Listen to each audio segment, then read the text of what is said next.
Do you ever wonder why so many members of Congress retire wealthy multimillionaires? Or why folks who are wealthy to begin with even bother to run for these public service offices, when conceivably they could make a lot more money in the private sector? Well, yeah, sure, there's some prestige, power, the VIP of the office. But the key currency, I submit to you in Washington, D.C., is a kind of basic inside information. Inside information that can make you millions of dollars in the stock market. The creativity on Wall Street to make money is legendary, and nobody can fault them for that. But the rapid evolution of subprime mortgages in the 2000s ultimately led to the great financial crisis, 2008. In those days, people were getting mortgages with $500 down and maybe just showing a pay stub as far as their employment. All the while, Wall Street was bundling these mortgages up into AAA-rated bonds and selling them to investors. After a while, these houses went belly up, mortgages went in default, and these bonds started collapsing. And the crack started to show with lost jobs, people losing their homes, recession, foreclosures, and so on. So what emerged out of that was likely a domino effect on our major financial institutions. On Thursday, September 18, 2008, just make a note of that, mental note of that, Treasury Secretary Hank Paulson and Fed Chairman Ben Bernanke held a closed-door meeting to present their proposed request for $700 billion in emergency bailout money to Congress.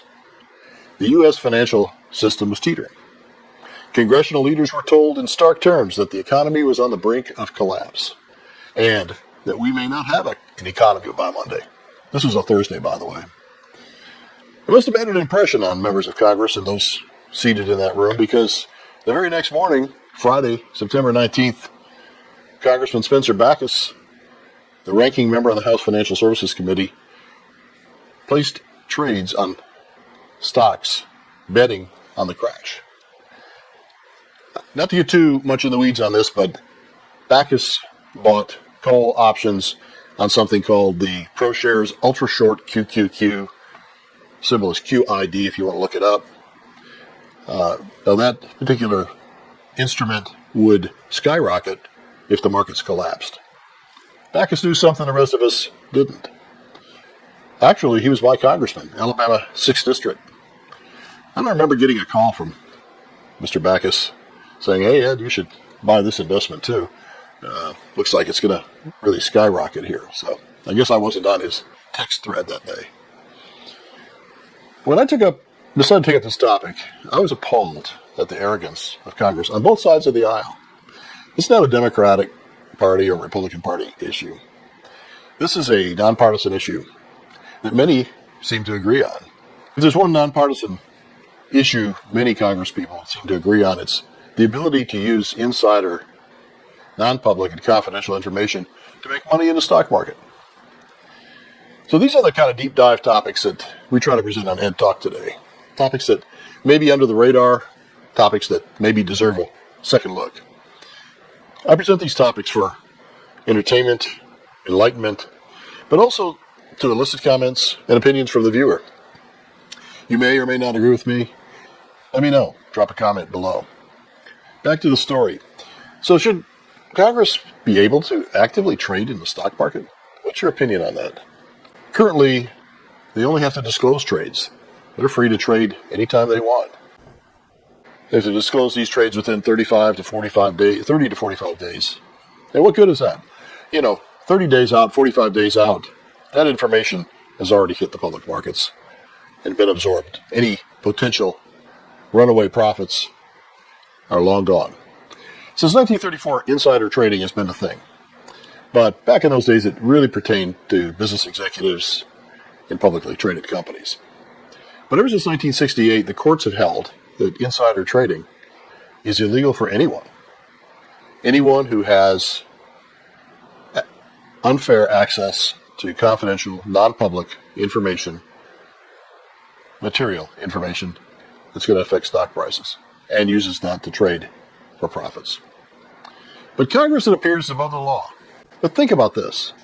Members of Congress are the ultimate insiders. They have exposure to pending legislation, pending changes and regulations. They're the first to know about pending crises or executive actions or good news, for that matter.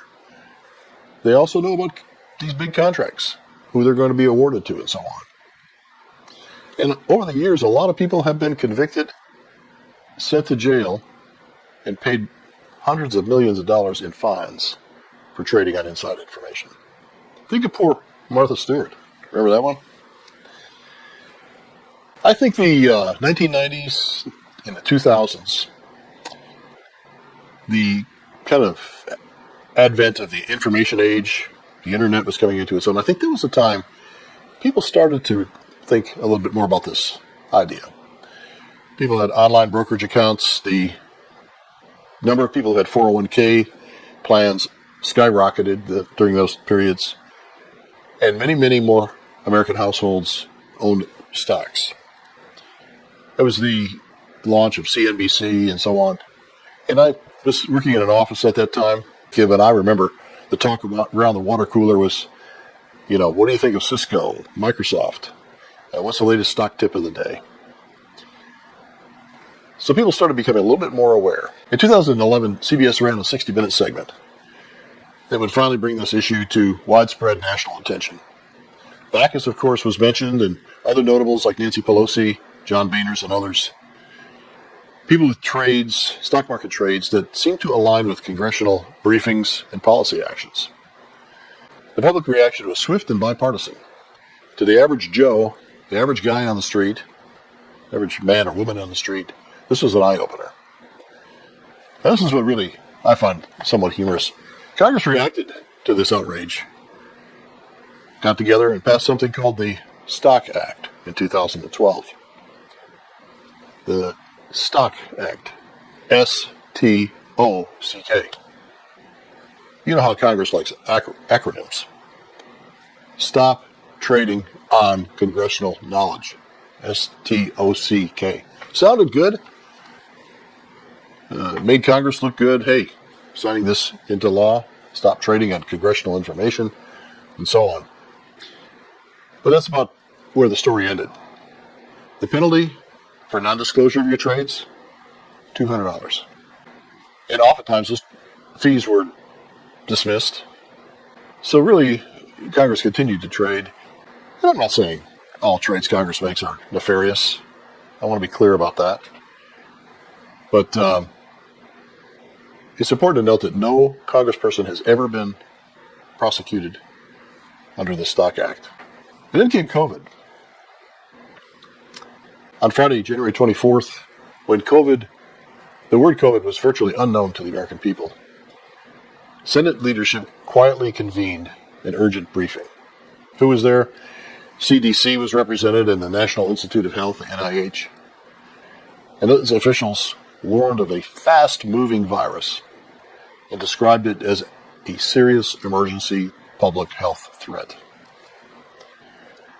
It's been reported that there was unmistakable panic in that room in January. The subsequent trades in the market spoke volumes. From February 2 to April 8th, senators and House members made more than 1,000 documented trades. Many in sectors like telemedicine, remote technologies, pharmaceuticals that were tied to pandemic outcomes. And now by mid-March, most Americans didn't just suspect, it became undeniable that the world had shifted. Businesses shut down, schools closed, cities froze.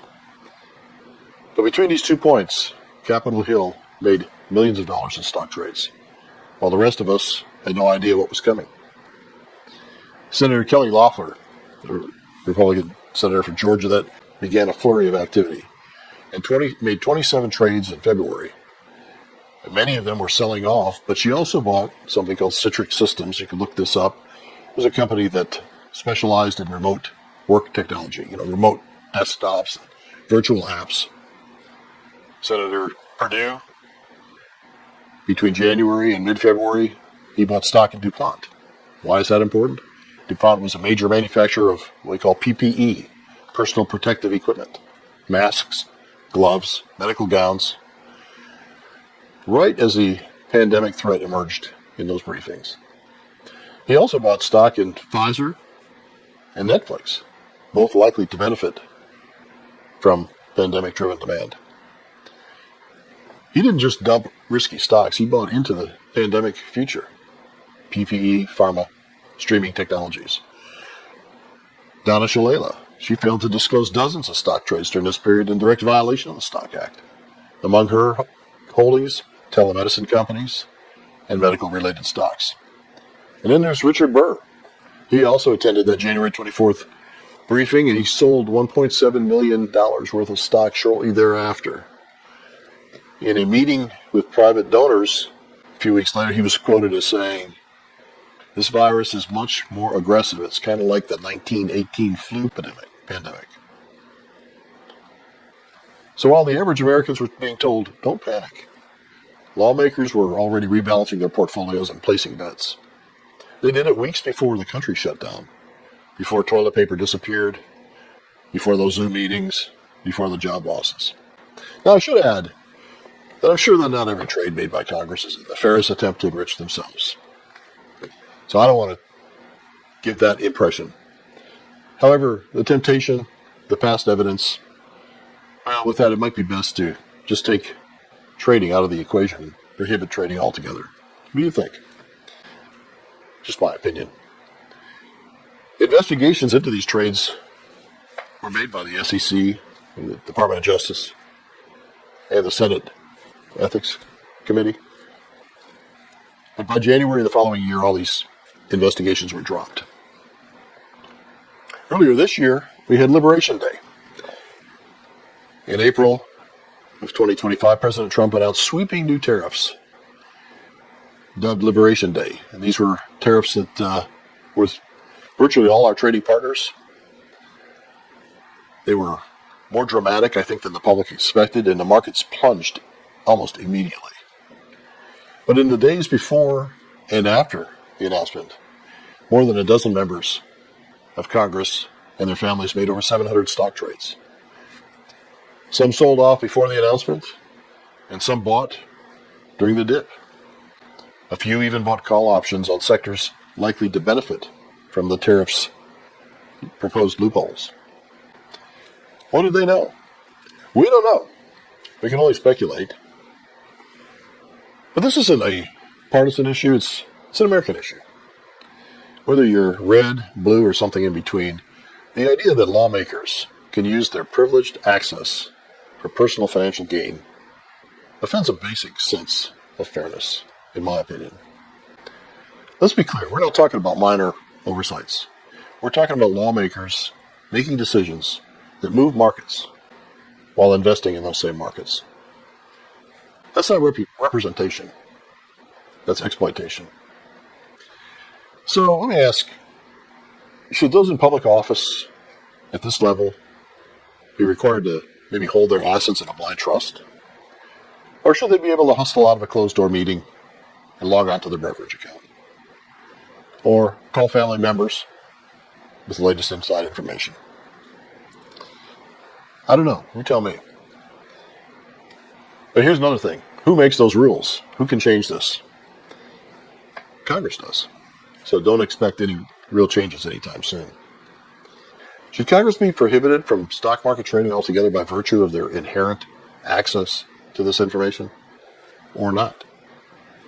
Let me know what you think. Drop a comment below, and I promise to read it. Or if there's another topic you'd like researched and discussed on this channel, let me know that too. And I'll see you next time on Ed Talk Today.